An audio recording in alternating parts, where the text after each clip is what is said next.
오늘 하나님의 말씀은 고린도전서 10장 1절부터 4절까지 보겠습니다.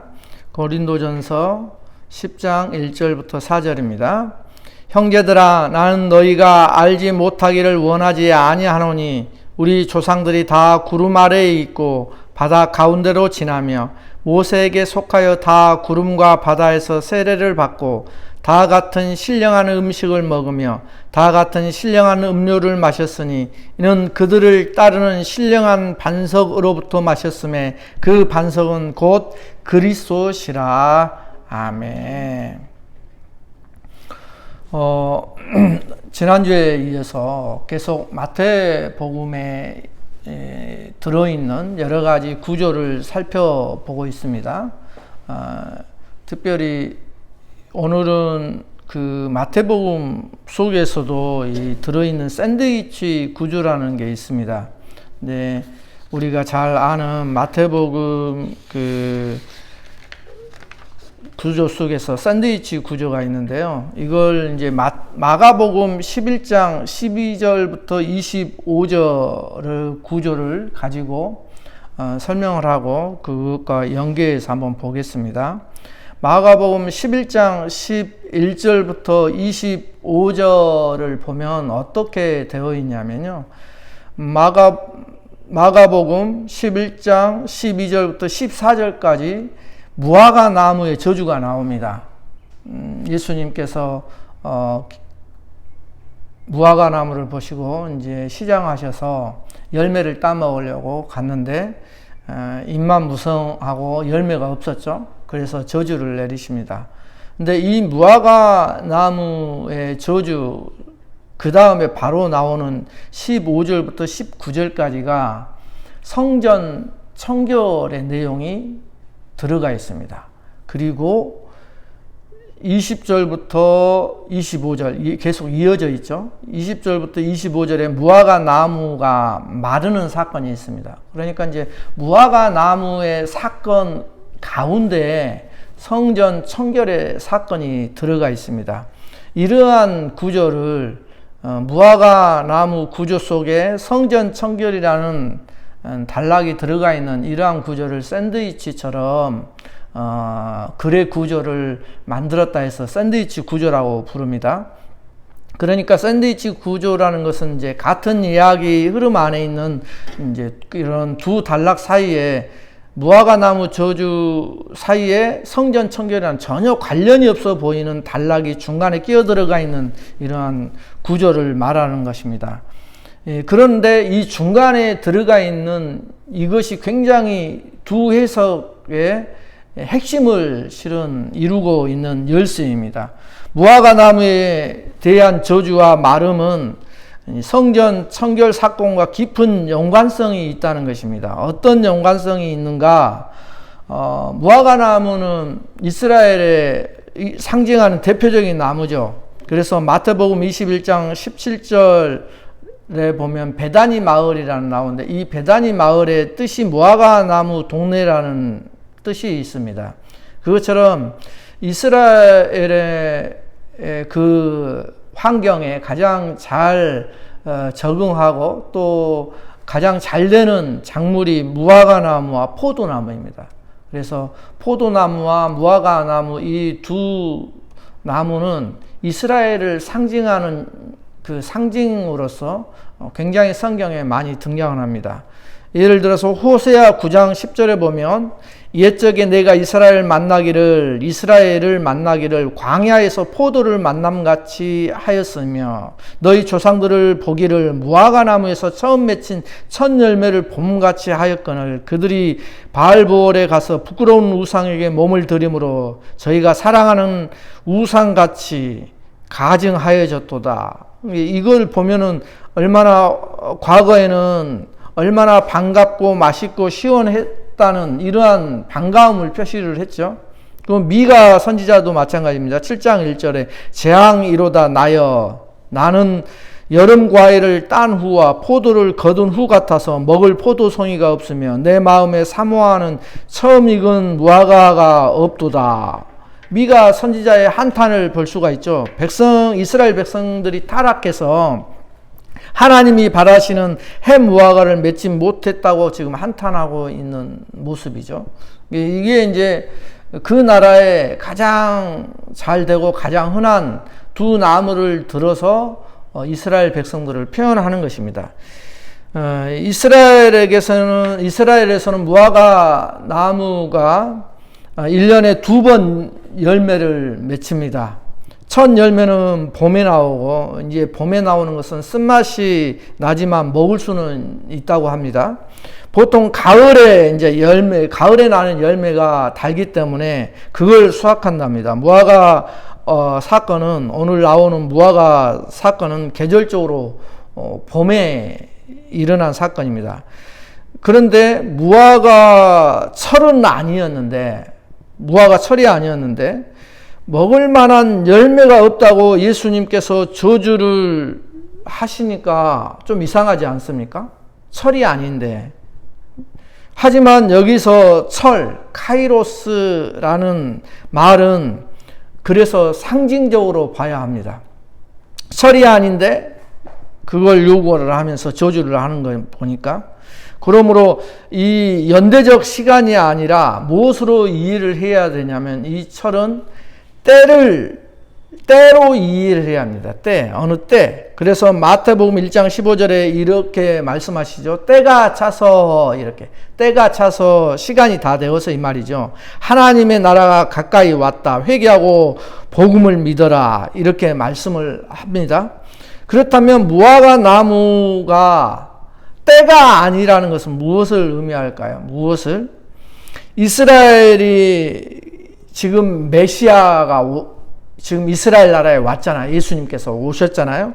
근데 이 메시아를 알아보지 못하는 지금 그 때를 이야기를 하고 있습니다. 그걸 가지고 지금 무화과 나무의 철과 비교를 하고 있습니다.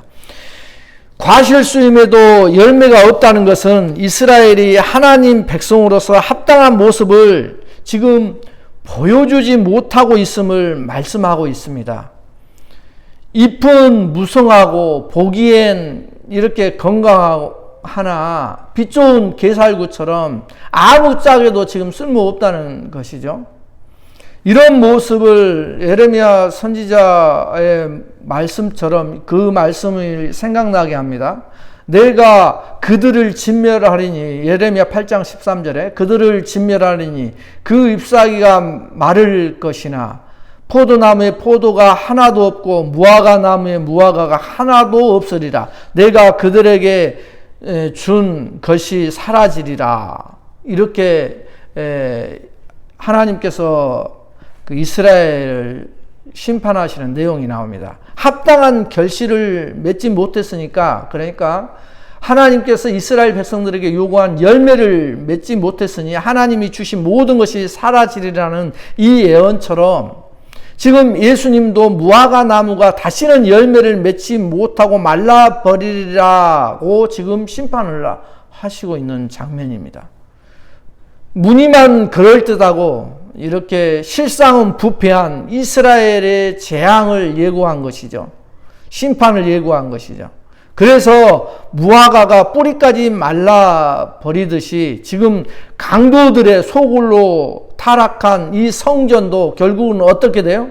돌 위에 돌 하나도 남지 않고 무너질 것이라고 마태복음에서 예언을 하죠. 돌 위에 돌 하나도 남지 않고 무너질 것. 무엇이요? 성전이요, 성전이. 여기에서 예수님이 열매 없는 무화과 나무를 저주하신 것을 단순히 열매를 얻을 수 없어서 화를 내신 것으로 해석하면 안 되는 것입니다. 열매 없는 무화과 나무를 저주하신 것에는 상징적인 의미가 있죠. 열매 없는 무화과 나무가 저주를 받은 것처럼 예수님에 대한 참 신앙을 갖지 못하는 이스라엘 백성들에 대해서 지금 심판하심을 상징적으로 보여주고 있습니다.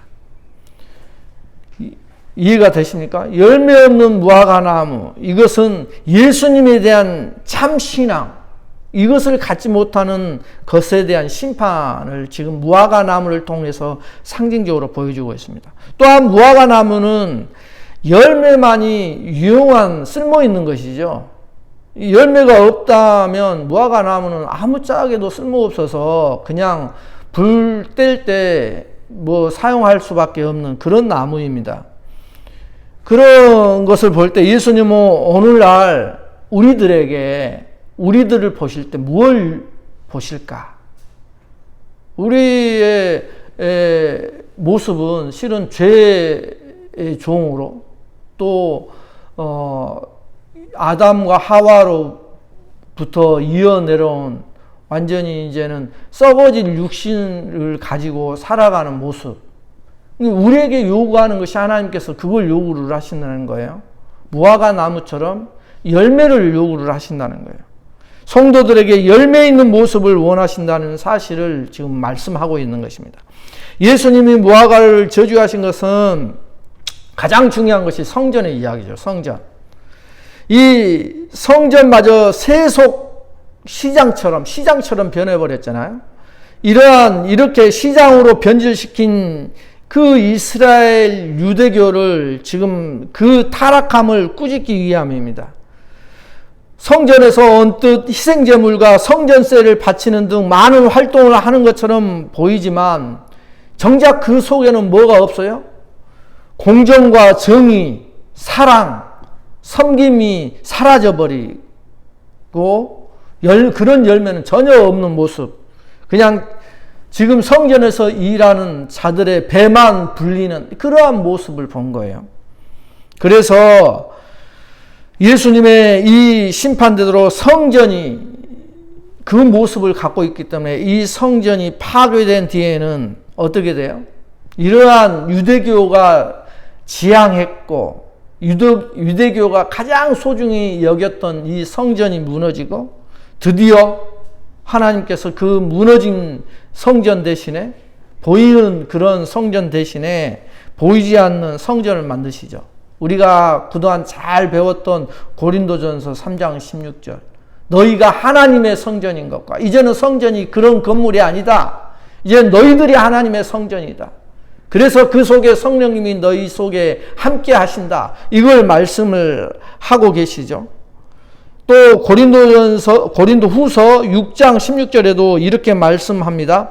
하나님의 성전과 우상이 어찌 일치가 되리요? 우리는 살아계신 하나님의 성전이라.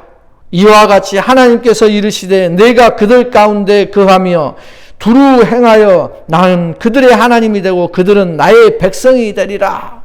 이렇게 말씀하시는 것을 볼 수 있습니다. 그러므로 우리도 이런 무화과 나무처럼 겉만 번지르한 그러한 모습이 아니라 이제는 주님의 날이 어떻게 와요? 종말이 어떻게 와요? 도둑처럼 닫히기 때문에 무화과 나무 사건은 늘 깨어 있기를 그걸 경고하고 있는 것입니다. 성전 이 정화 사건의 의미가 이러한 성전 기능을 무효화시켜 버리는 거예요. 성전 속에서 이러한 성전으로서 성전에서 가장 중요한 것이 우리의 죄를 용서받는 거잖아요. 근데 이제 그것이 아니라 성전이 죄로 더 덮여 있다는 이러한 모습. 그래서 유대교가 가장 중요시한 성전 역할이 실패했다는 것을 지금 선포하고 있는 장면입니다.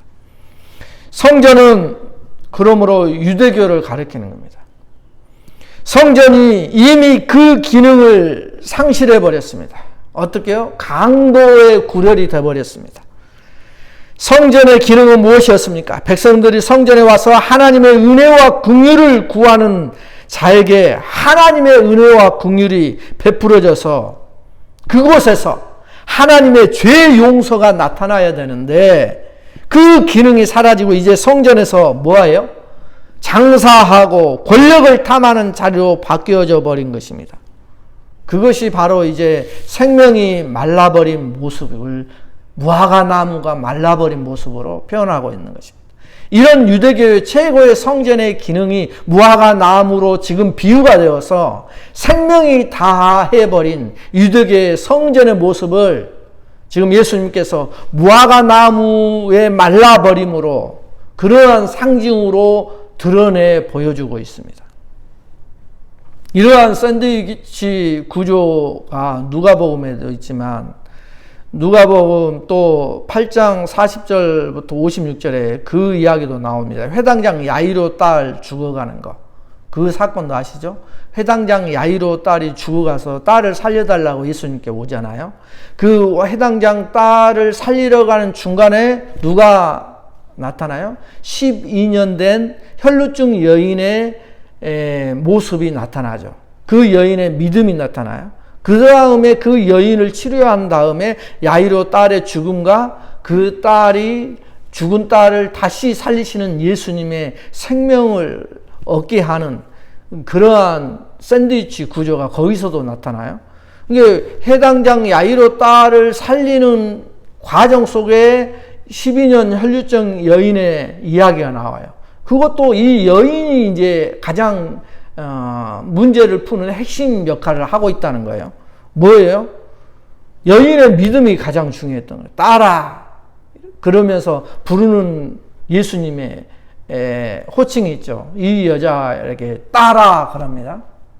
그러니까 두 아버지를 비교하면서 예수님께서 그 여인의 아버지가 되어주시겠다는 호칭입니다. 딸아 이 말은. 그러니까 내가 너의 아버지가 되어주겠다. 그러니까 육신의 아버지는 책임지지 못하는 일이 있잖아요. 이게 자기 딸을 어찌할 수 없잖아요. 살릴 수가 없잖아요. 그러나 이 하나님 아버지는 그 모든 것을 해결해 줄 수 있잖아요. 그러면서 하나님께서 이 딸에게 다가온, 자기에게 다가온, 예수님께 다가온 그 여자에게 딸아라고 부르면서 내가 네 아버지가 되어줄게. 나만 믿으면 돼. 라고 하면서 이 사건을 전개하는 것을 봅니다. 이러한 구조들이 마태복음에도 많이 나타납니다. 또한 성경에는 이러한 구조뿐만 아니라 아주 재미있는 사건인데 이 사건을 말씀드리고 오늘 말씀을 마치도록 하겠습니다.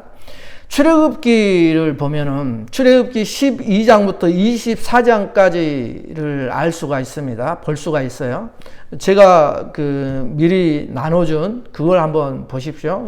성경을 하나하나 보아가면서도 찾을 수 있는데 출애굽기 12장부터 24장까지의 내용이 무슨 내용이냐면 출애굽 과정의 내용입니다. 출애굽을 어떻게 해서 이렇게 출애굽이 진행되었는지. 그래서 그 진행이 출애굽기 12장부터 13장의 어린 양 유월절 사건이 일어나죠. 그죠? 이 출애굽기 이야기는 무엇을 말씀하는가 이거에 대한 거예요. 이런 구조도 있는 거예요. 자, 출애굽기 12장부터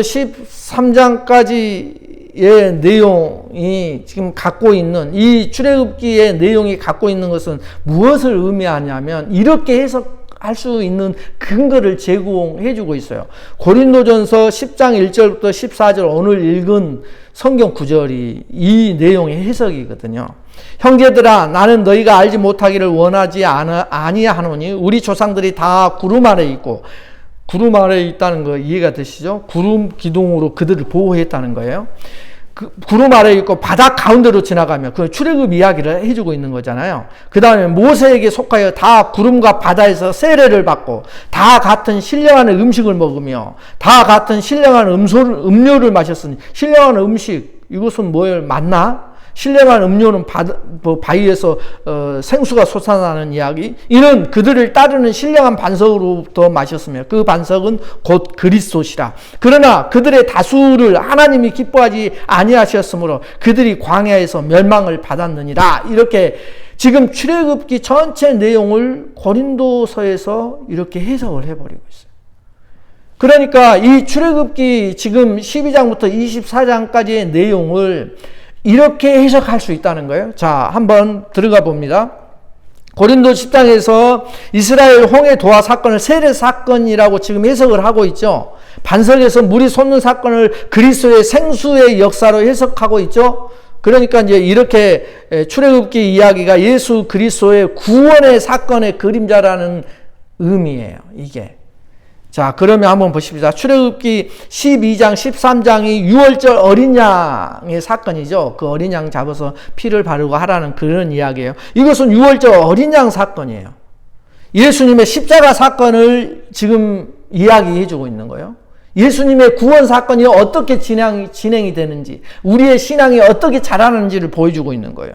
그러면 이걸 보면 요한복음 1장 29절에 이튿날 요한이 예수께서 자기에게 나아오심을 보고 이르되 보라 세상 죄를 지고 가는 하나님의 어린 양이로다. 이렇게 또 요한도 말씀하고 있죠. 그러니까 유월절 어린 양의 사건이에요. 십자가 사건을 통해서 우리가 구원을 받는 사건. 그 다음에 출애굽기 14장은 홍해도화 사건이죠. 홍해도화 사건은 무슨 사건으로 지금 이야기하고 있어요? 오늘 고린도전서 10장에서 예수님과 함께 죽고 함께 사는 세례로 표현을 하고 있죠. 세례의 의미가 이거예요. 함께 죽고 함께 사는 것. 그래서 침례의 의미가 그건 거예요. 함께 죽고 물속에 들어가서 물속에서 또 나오죠. 함께 사는 거. 예수님과 함께 죽고 예수님과 함께 부활하는 신앙, 이걸 말하는 거예요. 그 다음에 출애굽기 15장은 모세와 백성 미리암의 찬양이 나와요.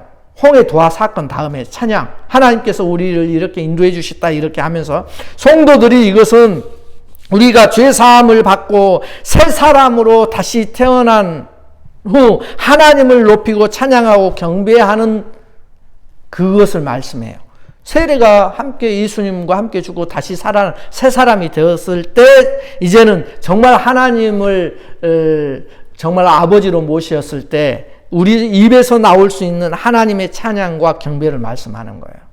그리고 출애굽기 16장은 만나가 내리는 사건이거든요. 그 다음에 만나가 내려요. 이 만나는 성경에서 뭘로 해석을 하냐면 하나님의 생명의 양식이 말씀으로 또 신약에서 해석을 하고 있죠. 그렇기 때문에 성도인 우리가 생명의 양식이 말씀으로 날마다 양육받아 간다는 것을, 말씀으로 양육받는 것을 의미를 하는 거예요.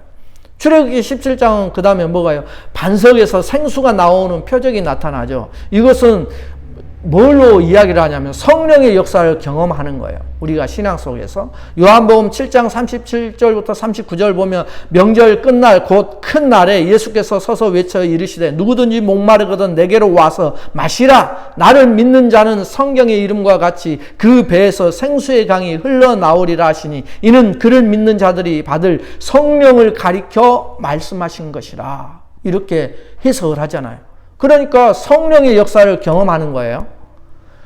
그 다음에 출애굽기 18장은 모세가 이제 이스라엘 백성을 끌고 갈 때 고생을 하잖아요. 모세가 하는 일이 너무 많으니까. 그러니까 모세가 하는 일을 천부장, 백부장, 십부장과 함께 이들을 세워서 함께 동역하는 것처럼 이제는 이 모습이 성도인 우리가 하나님 나라의 일꾼으로 동역하게 됨을 말씀하고 있는 거예요. 신앙이 자라면 이렇게 되는 거예요. 출애굽기 19장 보면 이제 시내산에 도착을 하거든요. 도착하는 이야기예요. 그러면 이것은 무엇이냐? 하나님께서 시내산 앞에 있는 이스라엘 백성들에게 3대 정체성을 선포하는 것을 알 수 있어요.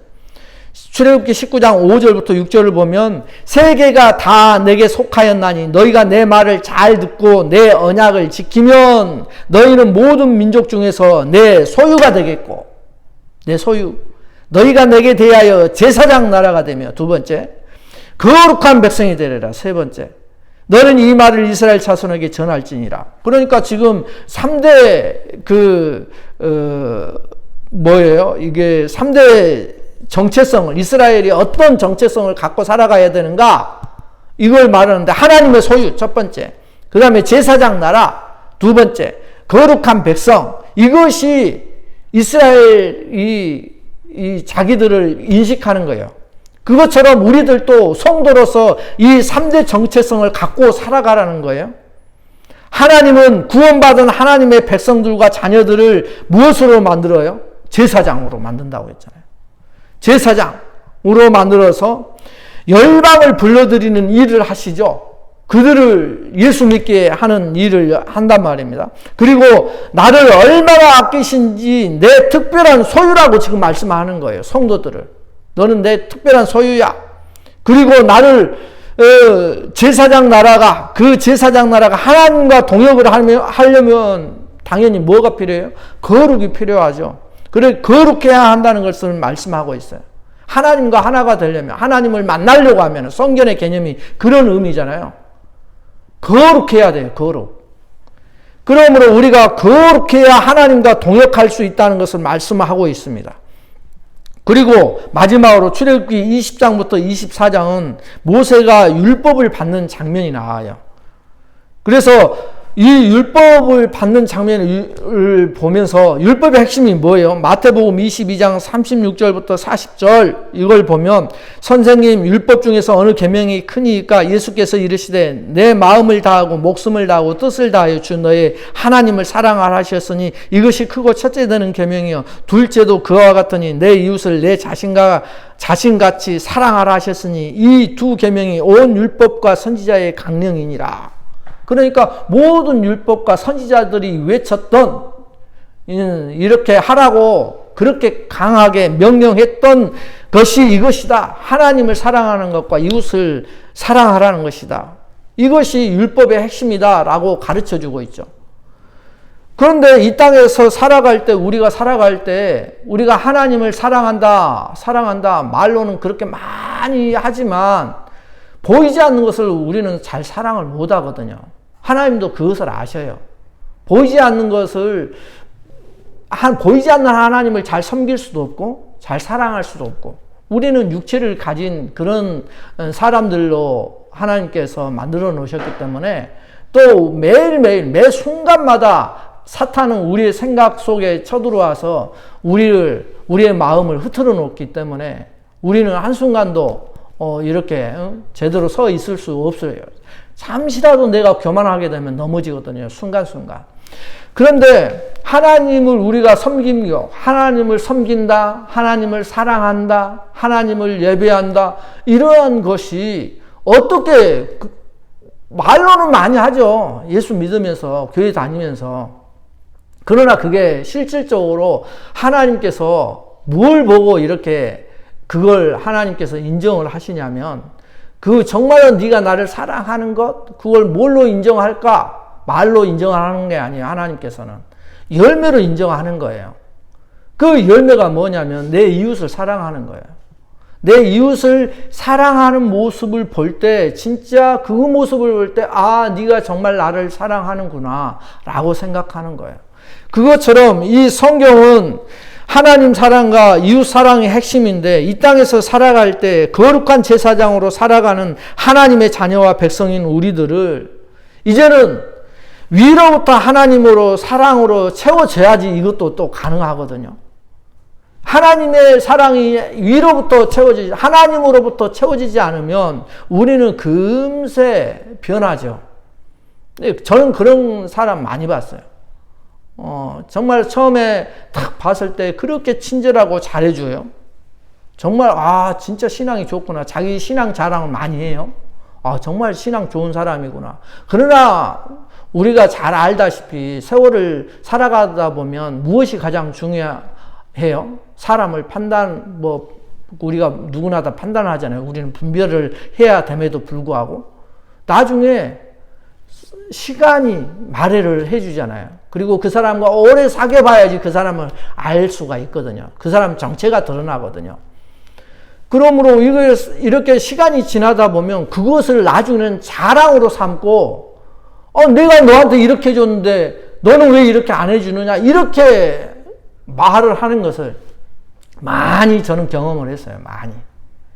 야, 그렇구나. 사람의 모습이 이렇구나. 라는 것을 많이 깨닫게 됩니다. 그런데 이러한 것은 저뿐만 아니라 모두들 경험할 수 있는 거예요. 그렇기 때문에 우리가 그러한 교만과 그러한 오류에 빠지지 않기 위해서는 어떻게 해야 되느냐. 하나님이 성령으로 채워주셔야 돼요. 그 힘이 아니고는 우리는 순간 그렇게 변해버릴 수밖에 없어요. 그게 다른 사람에게서만 있겠어요? 제 마음속에도 당연히 그게 순간순간 들어오더라고요. 왜요? 내가 이렇게 잘해줬는데 어느 날 뭐 이렇게 부탁을 했는데 그냥 얄짤없이 끊어. 그리고 뭐 해줄 수 있음에도 불구하고 안 해줘. 이렇게 됐을 때는 이게 마음속에 그런 생각이 드는 거예요. 내가 어떻게 해줬는데 이런 생각이. 사람은 그렇게 나약한 존재예요. 내 속에도 그런 것이 순간순간 들어온 거. 그러면 모든 사람들에게 그러한 것이 항상 존재하는 거예요.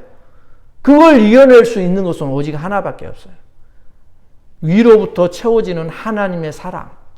이거 가지고만 그것을 넘을 수가 있어요. 이 하나님의 사랑이 채워져야지만 내 속에서 끓어오르는 그런 서운함감, 이러한 것들을 이겨낼 수가 있지, 그게 없이는 불가능하다는 것을 우리는 너무너무 잘 알 수가 있어요. 성경은 우리가 이렇게 볼 때 신약과 구약이 이렇게 저절로 다 이어지는 것을 볼 수가 있어요. 성경은 하나로 이어졌어요. 원래는 성경은 오늘날 우리가 보는 장과 절이 구별이 없었어요. 그렇기 때문에 한 통으로 보라는 거예요. 이러한 것을 볼 때 우리가 하나님을 믿는다, 하나님을 사랑한다 하는 것을 내 이웃을 사랑하는 것으로 나타내야 되는구나. 내 이웃의 가장 가까운 사람부터 그렇게 하라고 그랬잖아요. 이게 성경적인 거예요. 그래서 부부가 하나가 되어야 돼요. 부부가. 그래서 고린도서에서 부부 이야기가 나오는 거예요. 그 부부 이야기를 뭘로 해석을 해요? 교회 이야기로 해석을 하잖아요. 그것처럼 왜 부부 이야기를 꺼냈을까? 그것은 하나님과 우리의 관계가 부부처럼 돼야 된다는 거예요. 그래서 이 부부 이야기는 성경의 결혼 이야기로 나오는 거예요. 예수님은 신랑, 우리는 신부, 이런 이야기로. 그러므로 이 신랑과 신부, 부부에서 가장 중요한 것은 하나됨이에요. 뭐가 하나가 되겠어요? 마음이 하나가 되는 거죠. 하나님과 성령님과 나와 뭐가 하나가 되어야 되겠어요? 마음이 하나가 되어야 되죠. 하나님의 말씀으로 하나가 되어야지 이게 하나가 됐다는 모습이거든요. 그것처럼 하나가 되었을 때 하나로부터 나오는 결실이 자녀이고요. 이 자녀를 바라볼 때 또 이 자녀와 부모와의 갈등이 또 생기거든요. 이걸 어떻게 극복을 하겠어요? 하나됨으로. 뭘로요? 하나님 말씀으로. 그러니까 이게 전부 다 위로부터 채워지는 거라니까요. 하나님의 말씀으로 채워지지 않으면 이게 불가능해요. 그래서 어떻게 돼요? 나중에는 부모와 자녀가 이 말씀으로 하나가 안 되면 갈라지는 거예요. 이게 이렇게 다 되는 거예요. 그러나 하나가 되었을 때, 부부가 하나가 되었을 때, 이 부부의 하나됨이, 부부의 사랑이 자녀에게 흘러가고요. 이 자녀의, 부부와 자녀의 하나됨이 뭘로 흘러가겠어요? 이제 내 이웃으로 흘러가는 거예요. 이러한 모습, 이것이 율법의 핵심의 내용이에요. 그러므로 우리가 예수 믿으면서 또 하나하나 살아가면서 정말로 하나님 사랑합니다, 이 고백을 하기 전에 먼저 생각해야 될 것이 뭐겠어요? 하나님의 말씀으로 내가 하나가 되어야 되겠구나. 그러면 이 말씀이 나를 지배하고 이 성령이 지배해서 나를 먼저 녹이시는 거예요. 내 교만을 녹이고 내가 연약하고 한순간도 하나님이 나와 함께 아니하시면 내가 넘어질 수 있다는 것을 생각하면서 하나님 앞에 한 걸음 한 걸음 나아가면서 다른 사람을 이해해 줄 수 있고 포용할 수 있는 거예요. 그게 없으면 불가능해요. 우리가 예수 믿으면서 오늘 그런 하나님의 사랑, 하나님 나에게 그 말씀을 주옵소서라고 생각하면서 오늘 이 말씀들이 샌드위치 기법이나 우리가 전번에 배웠던 대칭 구조나 이러한 구조를 통해서 뭘 배우는 거예요? 하나님의 마음을 배우는 거예요. 그 하나님의 마음이 내 마음이 되어야 되는 거예요.